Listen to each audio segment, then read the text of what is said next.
Hey everybody, what's going on? Eric here, and I want to show you guys something about music that maybe you know, maybe you don't know. Me and a few friends had a long discussion about this a while back, and it's a reason why a lot of people don't buy music anymore.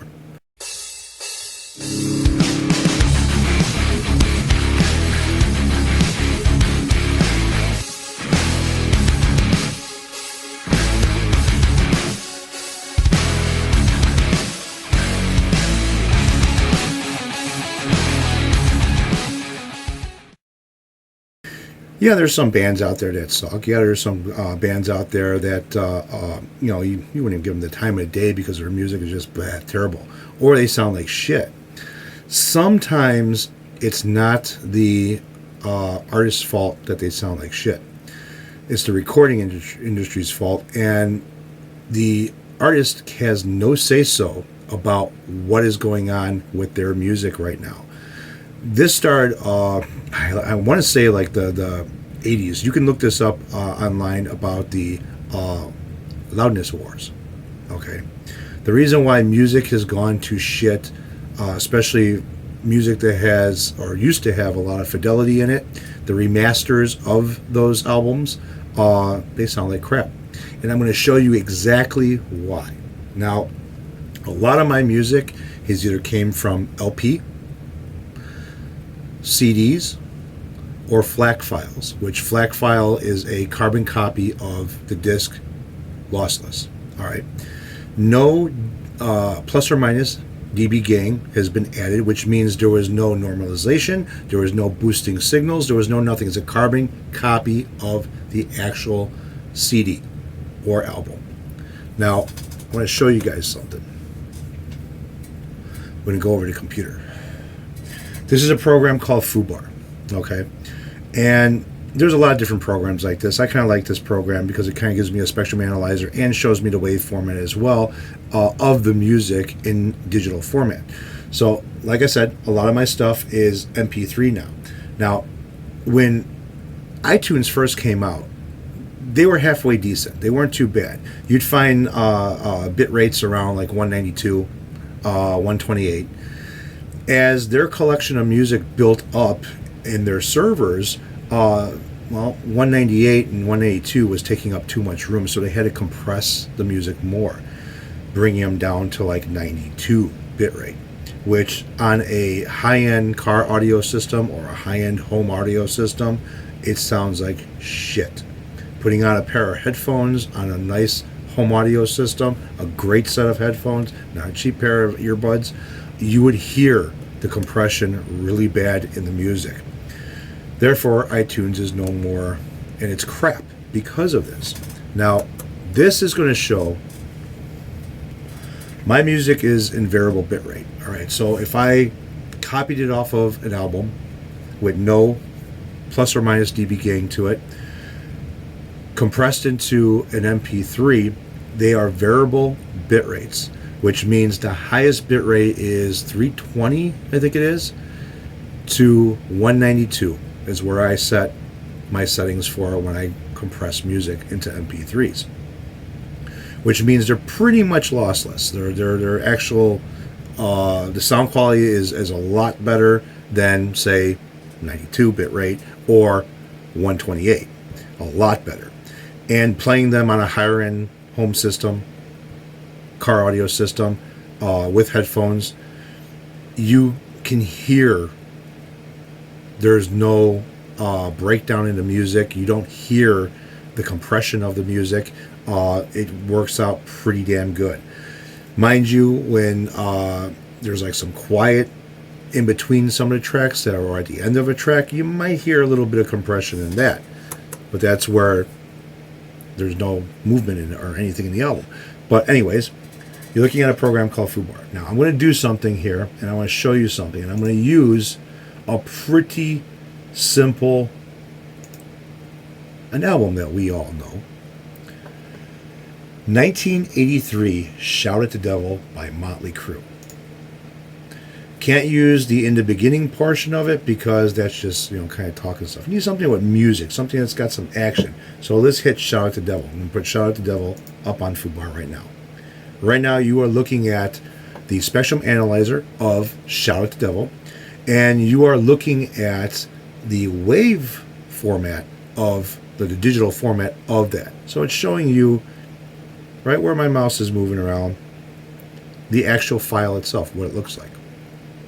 You see you got some peaks, got a nice green in the middle with a lot of peaks. That's what you want in music, all right? That is Shout at the Devil. You see the spectrum analyzer. It's not too bad. It's got a nice slope where it comes to the highs. The highs aren't overpowering too much. Excuse me. Now this was off of CD, compact disc. When Shout at the Devil made it to CD format, that's when I bought this CD. I also have this on LP. So let's go back to the same album, but this album is a 2003 Shout at the Devil remaster album. Let's play Shout at the Devil. All right. You see the example from A to B now? Same album, same song, but look at the peaks. Still have a pretty decent wave as far as the sound frequencies go, but your left and right channels are peaking up there into the red a lot more.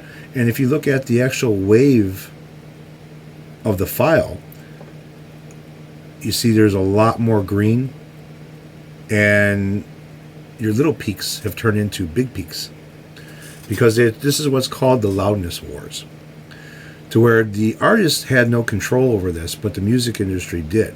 And it was who could be louder than loud, period. Which sucks, because if you play this on a good audio system, home, car, MP3 players, whatever, something like that, you hear a lot of fidelity in the music and the quality of the music. This sucks. This sounds like ass. This sounds like it's distorting. This sounds like it's starting to clip. That's the problem with this shit. And this is the reason why I don't buy music no more. So let's go into another album. And let's see here. Heavy metal media. Let's go. Okay. Let's go to Ozzy Osbourne.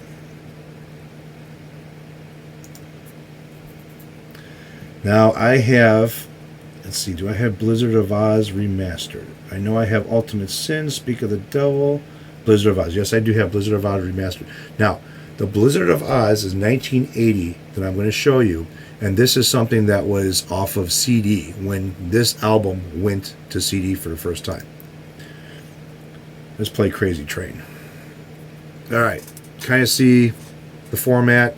You see the peaks, left and right channels going up and down. They're not clipping up into the red. And in the bottom, you see the actual wave of the file. Now let me move this over a little bit so you can get to where the busier part of the music is. Still dancing around into the red, but not staying in the red. All right, let's go to the remaster of this album. Ozzy Osbourne, Live and Loud. Where is it? Where is it? I saw it here. Blizzard of Oz, 1995. So we went from 1980 to 1995, same album. And let's hit Crazy Train again.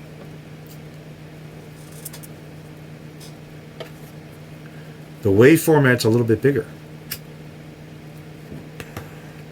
Not by much, but it's a little bit bigger. This is the same album, but in remastered. So let's go to something else here. Open. Let's stick with Ozzy.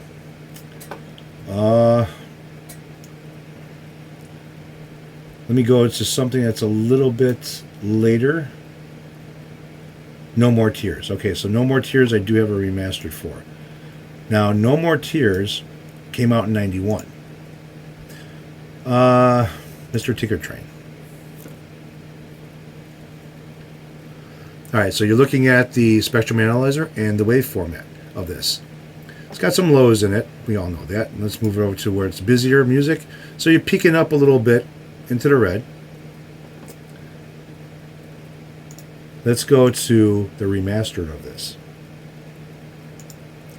which the remastered is, we're going from 1991, which, mind you, 1991, the Loudness Wars was going on. And let's go to No More Tears remastered, which is 2002 when that album came out. And let's play the same song, Mr. Tinker Train. You see the wave format is a lot more green now. Let's move it over to where the music is going to be, and you are peaking in the red on the left and right channels a lot more. So this is where I'm getting at. Now, let's go to same heavy metal. Let's see if I can find, what do I have here that has some older with some newer.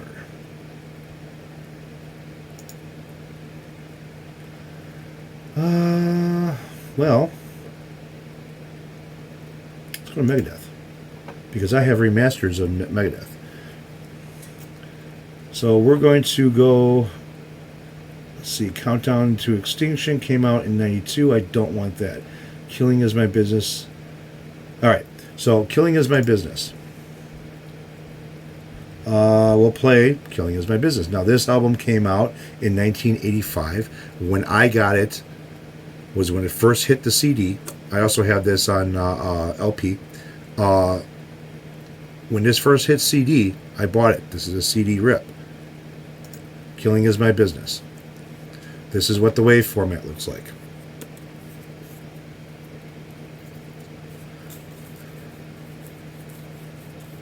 Now, let's go to the remaster of Killing Is My Business. Killing Is My Business came out as a remaster in 2002.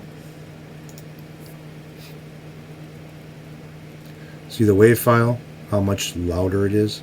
How the peaks? How this is all a green blob almost? It gets worse. Let's go to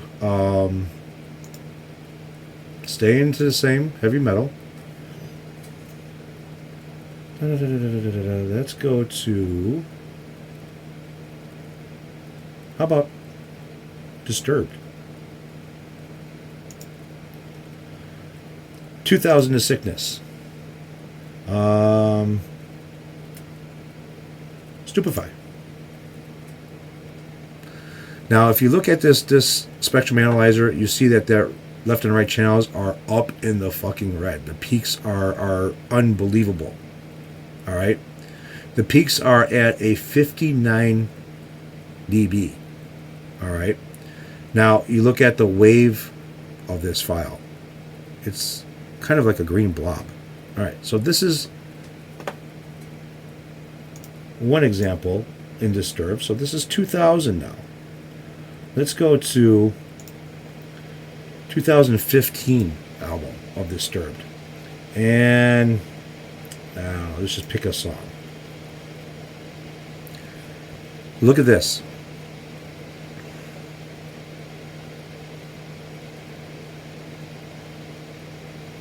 You are peeking up here in the red, and it's just holding up in the red, and your wave file is nothing but one green blob. You know what this sounds like on a good fucking car audio system or a good home stereo system? It's distorted. It's peaking. It's clipping. It sounds like shit. This is the reason why I don't buy any albums anymore. I'll hunt down something online, all right, or I'll buy the LP if it's out on LP. The LP doesn't sound like this. If this was done to a record, all right, I have a what's called a Kenwood KD KDA or KD 500 turntable. All right, now, if you know anything about turntables, right, this turntable here, it's like a solid, almost like a piece of stone. How heavy it is, and the way that the body is made. It's not plastic. It's not wood. It's like a piece of granite or something. All right, it's heavy. That turntable does not come with a tone arm. That you have to buy a tone arm for it. There's 3 plates for that turntable. Or mounting plates for 3 different types of tone arms. I have what's called a Infinity Black Widow tone arm on that turntable, which is a low mass tone arm. That's a $500 used tone arm by itself. Okay. The cartridge that I have on there is a Audifon OM10, I believe it's on there. I have two cartridges for that turntable. I have a Shure cartridge and then the Odaphon. The Odaphon plays good with metal, rock, shit like that. If you know what an Odaphon cartridge looks like, they're very small, very narrow cartridges. They're not just like a normal block style cartridge. And the Shure cartridge is great for playing pop, like jazz type music and R&B and rap. Okay. If I were to play this album in vinyl format on that record, those peaks would be bouncing the needle off of the record. Because when you set up a record player, you have to set the downforce of your needle, which means how much weight is being put on that needle. And they don't ask for much. It's like a 0.05 grams of weight. That's nothing. Okay. And because that is nothing, this will be popping the needle off the groove of the album. So they can't do this to an LP. You just fuck it up. And if you put more downforce weight on your needle, your stylus, on your turntable, now you are either cutting a new groove on your record, fucking up your record, and wearing out the needle. So you can't do that with vinyl because it's just not good. And I've heard vinyl that has been peaked a little bit, and the outcome of it is bad. As soon as that bass drum hits, that needle wants to pop. So yeah, this is the reason why. Now this is not going against anybody. This video is just a simple reason and view of why music nowadays sucks. If you want to see a band, great. Concert sounds better than the original, the new album that they came out with. The concert sounds better. So, there you have it, boys and girls. Me and a bunch of friends had a long discussion about this a long time ago, and I did the same thing. I showed them comparisons between the original take in CD format when that CD came out to now as a remastered, and what the difference between the two songs, identical songs, but the difference between the wave format. Sorry guys, but yeah, not happy with this shit the way it is. And a lot of guys that I know that are audiophiles, I'm also been an audiophile for 20 plus years now, and nobody buys anything but LPs now because of this. So take care guys, have a good one, and keep rocking on. That's all I gotta say. Later.